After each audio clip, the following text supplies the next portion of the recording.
అందరికీ నమస్కారం. డైరెక్ట్ పాయింట్లోకి వెళ్ళిపోతాం. ఓకే, వెండి 20,000 రూపాయలు తగ్గింది ఈరోజు. నిన్న 3 లక్షలు ఉంది, ఈరోజు 20,000 రూపాయలు తగ్గింది. కేజీ వెండి వచ్చి 2,80,000 రూపాయలుగా ఉంది.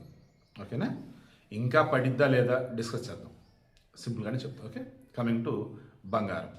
22 క్యారెట్ గోల్డ్ 1,300 రూపాయలు తగ్గింది. మార్కెట్లో 1,39,100 రూపాయలుగా ఉంది. 24 క్యారెట్ గోల్డ్ 10 గ్రాములు 1,420 రూపాయలు తగ్గింది. మార్కెట్లో 1,51,750 రూపాయలుగా ఉంది. ఇది బంగారం వెండి ధరలకు సంబంధించి. ఇక ట్రంప్ మన ఇండియాతో ట్రేడ్ డీల్ కుదుర్చుకున్నాడు, ట్యాక్సులు తగ్గిస్తామన్నాడు. దెన్ నెమ్మదిగా ఏమైంది, జనాలు హ్యాపీగా ట్రేడింగ్లో పెడతామా లేదా బంగారం కొనటమా అనేది చూసుకుంటారు. నిన్న మొన్న చెప్పా, 2-3 రోజులు ఆగడం క్లారిటీ వచ్చింది అన్న. దెన్ ఇవాళ 3వ తారీఖు కదా, రేపు 4, 5వ తారీఖు ఫుల్ క్లారిటీ వచ్చింది.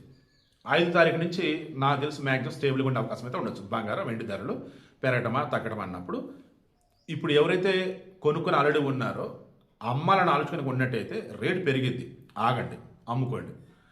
కొనుక్కోవాలనుకుంటున్నారు ఉన్నారు కదా, ఇప్పుడు రేట్లు పడ్డాయి కదా, ఓ రకంగా ఇంకా పడతాం అంటే కొంచెం ఒక 2-3 ఏళ్ళు అటు ఇటు అవుతాయి అంతే.